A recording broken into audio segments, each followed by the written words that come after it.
Today we begin the 6th chapter of the 2nd act of the journey home. May this reading relax your mind and awaken your heart. I was sitting on a lonely Himalayan footpath one day when a fearsome tribe of perhaps 20 men approached. They were holding iron tridents crowned with human skulls, and each held their trident like a processional flag. Heavy coils of matted hair were piled on their heads, and their knotted beards swung in rhythm to their march. From their dreadlocks to their bare feet, a thick covering of ashes covered their flesh, and strands of rudraksha beads hung from their necks. On their foreheads they smeared the 3-line symbol of Shiva, and around their waists they wrapped iron chains draped with bright red loincloths to cover their groins. Except for the loincloths, they were naked even in the biting cold. Some remained completely naked. These were the Nagababas, vowed to celibacy for life. The Nagas often performed tantric methods to kill sexual desire or mystically transform it into psychic powers. Ignoring social conventions, many roam naked as a disciple. You can't have the word discipline without disciple. As a discipline, the text reads. Their unshorn hair was but one act of diverting attention away from the body completely, a form of renunciation. The Nagababa sect has existed since the prehistoric past, and some Naga sects have fought as armies against Mughal and British conquerors, Buddhists, and even other sects of Hindus. My mind burned with eagerness to understand why anyone would choose such a severe life. I mustered my courage and asked to travel with them. One among them, who spoke English, asked the others. They displayed their approval by raising their tridents high above their head, shouting, "Jai Shankar!" and dragging me by the arm into their entourage. I was quickly accepted as a brother. After walking many miles, we stopped on the bank of a river to set up camp where a priest named the Dhuni Baba gathered wood and lit a sacred fire. All the Naga Babas sat around it. I too approached the fire to sit among them. The divine masculine urge to become a Naga Baba in the Himalayas. A horrifying shriek jolted my wits. Turning, I saw Dhuni Baba screaming in rage, bolting toward me with his trident raised over his head. His eyes blazed red, lips quivered, and limbs trembled as he waved the trident over my head. Shouting curses, the assembly of Nagas unleashed furious stares at me. I was utterly bewildered. What had I done? Was my life to end by the trident of the Naga Babas? I prayed. One of the Babas, his face contorted with disgust, pointed to my rubber sandals. I yanked them off and hurled them far into the jungle. The Nagas stared. Everything was still as I held my breath. The Nagas erupted into a hearty laughter and welcomed me to sit among them. As the tension broke, I exhaled and drew in a breath of mountain air, taking my seat on the cold ground, but still quite bewildered. The one Naga who spoke some English explained, "The sacred fire is our temple. No shoes are allowed. Actually, we are not angry. This is our method to teach you a lesson you will never forget. Dhuni Baba has given you much kindness today." I solemnly promised him that I would never forget this lesson. Dhuni Baba grinned. In the center of the sacrificial fire, they planted an upright trident representing Shiva. Then, chanting mantras, they offered oblations of clarified butter and, at a certain point in the ceremony, presented a clay pipe called a chillum before the altar. Still chanting mantras, they ceremoniously filled the chillum with a type of marijuana called ganja and gave the first honors to a senior Naga. He reverentially held the chillum to his forehead and chanted incantations before puffing it. Then they passed the pipe around the fire. Each Naga chanted mantras before smoking. When it was passed to me, I hesitated. My mind flashed back to that smoke-filled cellar in Kandahar, Afghanistan, where I made a promise before the Lord. As respectfully as I could, I declined. A hush fell over the Nagas.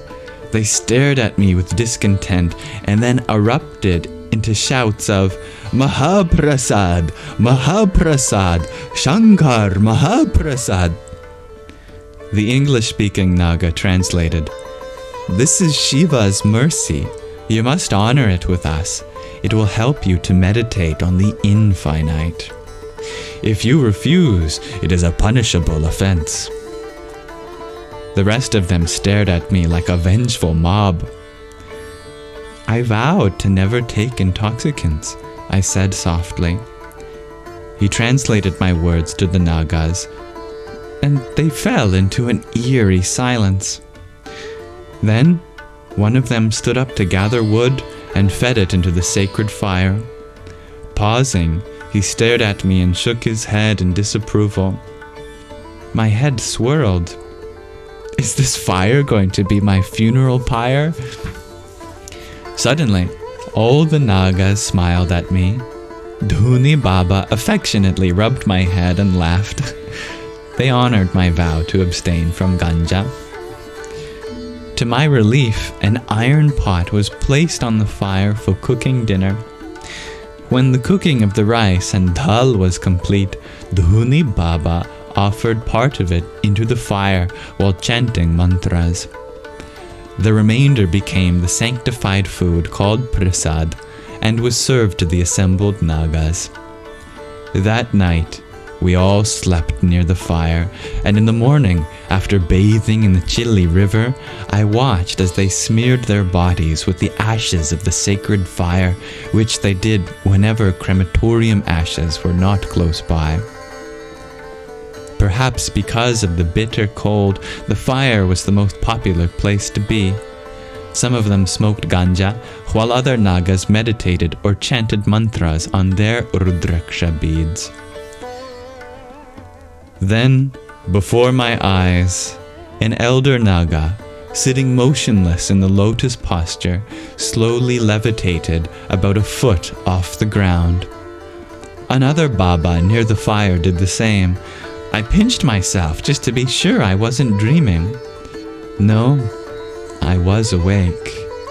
Just in another world, a world of rough and rowdy mendicants aloof to everything but their own reality. Everywhere there are outlaws who break the law, and here, retreating in their forest hideout, are these Nagababas who effortlessly break the laws of gravity. They are so much in harmony with the natural laws that they are free to play with them as they like. This is a reminder that this is an autobiography, not a book of fiction. While these two Nagas floated in the air, I looked around to see the others' reaction. The rest of the Nagas paid no attention. Levitating was common practice to them. The next morning, we received a summons from the Naga tribe's guru. We traveled to the forest where, I was told, their guru was performing his severe yogic meditation while sitting for days in the lotus posture without movement, food, or water. As we strode through the bushes, the English-speaking Naga, who had become my translator, enlightened me about their leader. He abandoned his home at the age of 12 to become a Naga Baba. strict in yogic discipline, he never indulges in smoking ganja or any intoxication, like many of us, nor does he engage in any sensual pleasure. Meditating almost constantly, he has attained supernatural powers that are a wonder to see. He seldom speaks, but when he does, everybody listens. It took 6 hours until we came to a clearing in the forest where the Naga's guru presided. His enormous body was folded in the lotus posture, and his form pulsated with power. Perhaps in his 70s, his grey matted hair extended down his back and stretched several feet on the ground. Naked and covered with a thick layer of ashes, his eyes were shut in meditation. One Nagababa beat a primitive kettle drum with a tree branch, while another blew a buffalo horn to rouse the guru and announce our arrival. The guru slowly opened his eyes. Without blinking, he stared at me. I shivered. All the Nagas gathered around to witness the event. There was pin-drop silence. A deep, growling voice emerged from the guru's mouth as he bellowed out, "Why waste your life? You become Naga." Smashing his fist against his massive bare chest, he boomed out, "Naga will conquer illusion. Naga is Man." Aiming his finger to my face, he slowly shook his head and blasted, "You become Nagababa. Now, not tomorrow. Now." The guru's stare sizzled right through me. Feeling like a tiny mouse in the presence of a roaring lion, I wondered if his mere glance would reduce me to ashes. He waited for my answer, as they all did. What should I say? What was to come? I had to follow my heart. I stood in silence. Long seconds passed. The Naga Guru seemed to be staring right into my mind. In that silence, I now felt confident that he would understand me, would understand that, while I appreciated his path, it was not my own. With a gaze of acknowledgement, he raised his thick, powerful hand, and closing his eyes in meditation, he offered me his blessings. "Yes, God will bless you," he said. The Nagababas praised my good fortune and went back to their activities. Through yogic discipline, this Naga Guru radiated an unearthly power that invoked both awe and fear, and his determination seemed as unshakable as the Himalayas. I was honored to meet him, but felt I had better move on. The next day, I bowed to the leader, asking for blessings to carry on my pilgrimage. The Nagas all raised their tridents and shouted their blessing, "Jai Shankar!" Turning around, I walked alone through the forest path, barefoot. This particular sect of Nagababas shared a rare camaraderie. Their loyalty to the sect and to each other was real and for life. Wherever they roamed, onlookers often shook with fear, for they were wild, rough, and lived severely, but in their own way, it was all in the search for God. I set out to visit Badrinath, high in the Himalayas. Traditionally, when a man was in the last stage of life, he would trek to Badrinath and never return. But it proved an impossible journey for me, as the paths were impassable due to snow and avalanches. Returning to Rishikesh, I found myself at one of its most prominent ashrams, Svargaśram, which, as it turns out, is the place in which The Rudraksha malas that are around your neck, dear Sangi, are from Svargaśram. Means the ashram of heaven. Where, to my delight, I was invited to a special feast for all sadhus. All of the sadhus sat on the ground together in lines, one line facing another, to honor the spiritual food or prasad that had been prepared for us. Watching how much these old sadhus could eat on such occasions, I was amazed and promptly followed suit. When we finished, we washed our hands, and many of us lay left side down on the ground, a traditional method for aiding digestion. After resting, I set out to explore the area. While meandering along a footpath, I met with some wealthy pilgrims who were fascinated to see a Western boy living among the sadhus. We spent the rest of the afternoon conversing on a veranda. Toward early evening, a yogi in his late 30s begged for charity, but my hosts ignored him. Irate, he fixed his mind to teach them a good lesson. First, he stood on a chair and reached up to unscrew a glowing light bulb from its socket. Standing before the pilgrims, he crushed the hot bulb with his bare hand.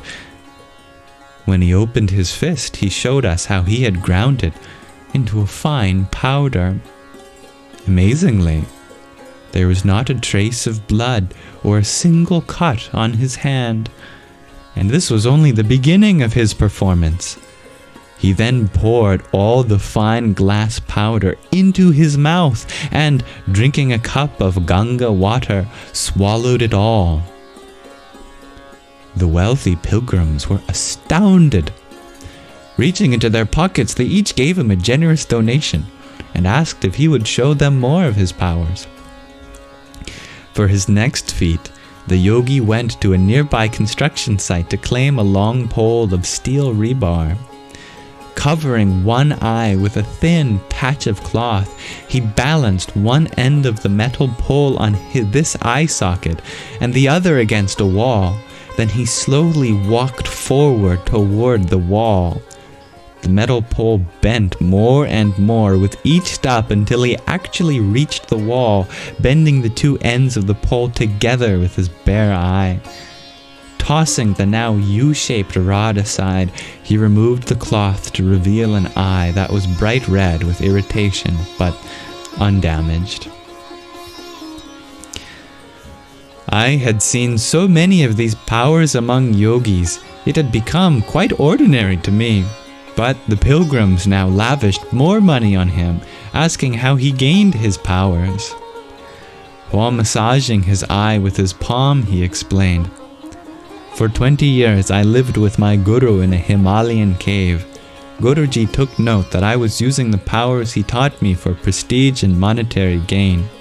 Rejecting me, he exiled me from the ashram and cursed me to go back into society." Dropping the people's money into his cloth pouch, he continued, "Now I am raising money to get married. Having been trained as a yogi, this is the only way I know how to make a living." Although I had been learning from everyone, from Swami Rama, who altered his heartbeat and moved objects with his mind, to my energetic friend who'd materialized the Rudraksha bead, that such feats were not to be revered above simple devotion to God. It wasn't until this moment that I realized mystic powers were not necessarily spiritual at all. Those who were able to counteract the apparent laws of nature had naturally impressed me. So much of what I'd seen seemed miraculous. Now I saw that such feats, unconnected to a meaningful search for God, were truly insubstantial.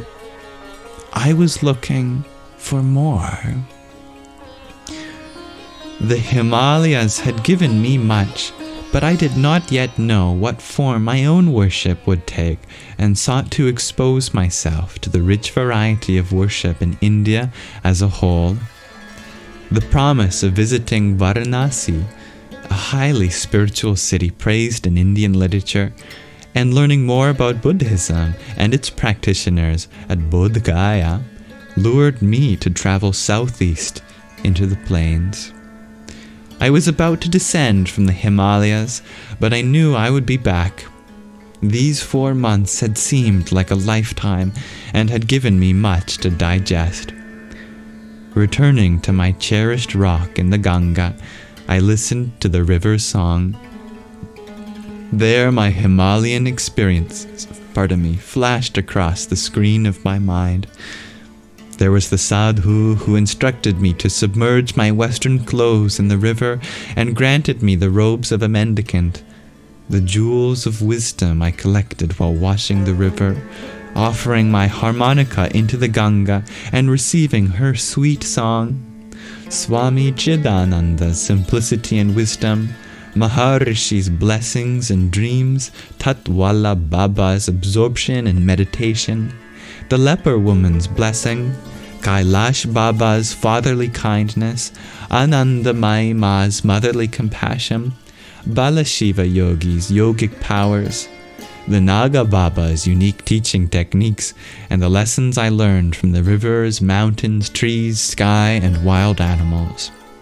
As I bade farewell to the Himalayan mountains and all of the people there, it seemed as though I had been living in these forests for the better part of my life.